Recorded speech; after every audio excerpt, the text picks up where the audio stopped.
Hi, if you were in Athens a few days ago, you would probably be spending the night of June 17th here, in the Panathenaic Stadium or Kalimmarmara, which translates into beautiful marble. At least the famous French fashion house of Christian Dior did, bringing in Athens a fashion so dedicated to the house's crew's 2022 collection named Made in Greece, inspired from Greek history and celebrating the bicentennial of the Greek Revolution. But what if you were here some other time? Well, if you were to visit in the summer of 2018, you could buy a ticket and watch the Scorpions, one of the most successful rock bands of all time, perform right on the stage, right here. While in 2016, for example, you would see thousands of people, including me, finishing the annual Athens Classic Marathon to support a philanthropic cause. However, Kalimmarmara is not an interesting touristic destination because of the aforementioned events. It is appealing and has hosted numerous such occurrences, attracting visitors from all around the globe because of its incredible beauty and magnificent history. It's important to note that a monument is defined by every little thing that has added to its identity over the years, and this one too has a story to tell. So let's find out!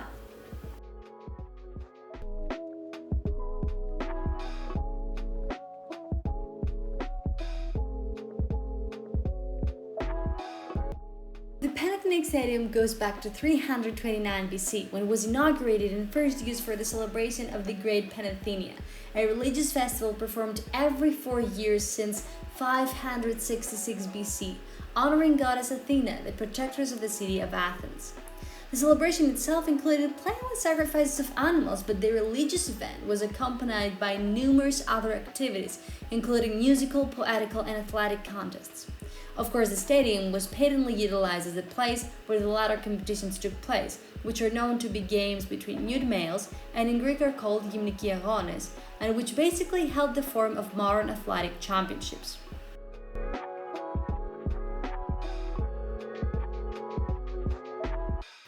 Now, if we take a closer look at the stadium, we will observe that it has horseshoe shape, but that wasn't always the case. When the orator Lycurgus took control of the finances in Athens and undertook the responsibility of creating this structure back around the year 338 BC, he had originally given the stadium a Greek parallelogram shape, which changed as a result of the influence of the Roman Empire.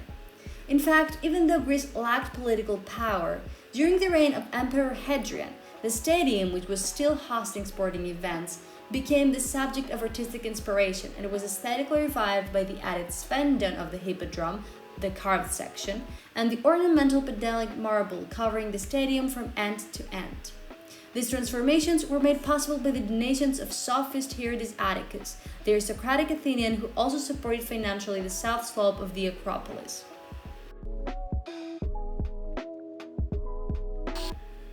Nevertheless, the most fascinating aspect of this monument is that there is an extended historical period when it was almost completely dilapidated.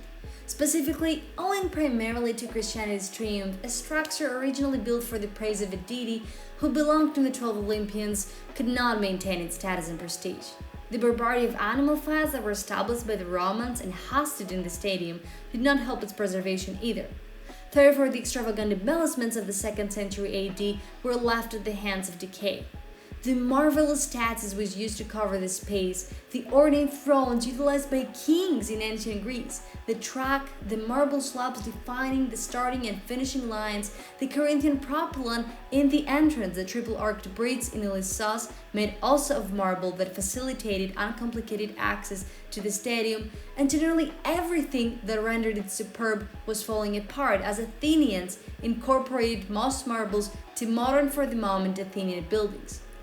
If you're wondering then how is it possible for the monument to stand today, I've got the answer for you. Around the year 1894, covered in soil and deprived of its ancient heritage, the stadium was decided to be reconstructed to host the first modern Olympic Games of 1896. To be more exact, this idea flourished owing to a benefactor named Evangelos Zappas, who raised the issue of the stadium's renovation in 1856.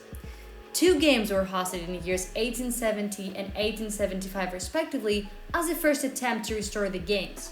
Thanks to Georgios Averov, the revival project had finally enough funds to be undertaken, and the Panathenaic Stadium was rebuilt on the foundations of the Athenian one upon his request. It's interesting to note nonetheless that as the reconstruction of the stadium began in 1895, it was extremely difficult for it to be ready in less than a year. And despite wholesome efforts to carry materials for the project from 350 mines and the numerous people involved in the process, it was the snowy weather in the Mount Pendeli from where the marble was taken that made that was impossible. Some of the marble which we notice today was during the inaugural International Olympic Games, and until the 1900s, limestone for the statues and wood for the seats. On the contrary, these double-sided arms here were never reconstructed, but instead they were found during the 1869-1870 excavations, and so they consist of the original marble used for the stadium, similarly in a way to the underground passages utilized by athletes, which is said to date back to the 4th century BC. Of course, by the time the later International Olympic Games of years 1906 and 2004 respectively occurred, everything was in place. It was around that time that people began calling the structure Kali Marmara for that matter.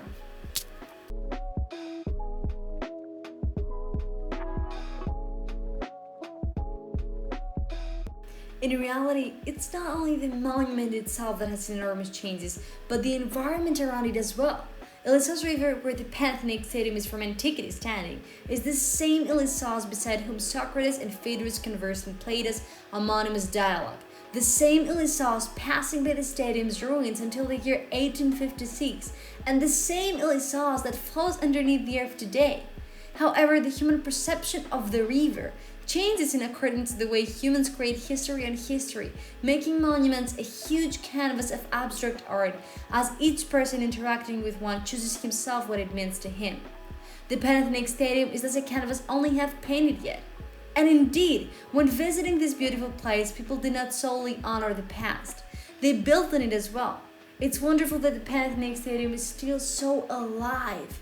It awes people by holding on to its ancient character and modern history, while it synchronously allows them to celebrate life on the very same place through the various cultural events that take place here.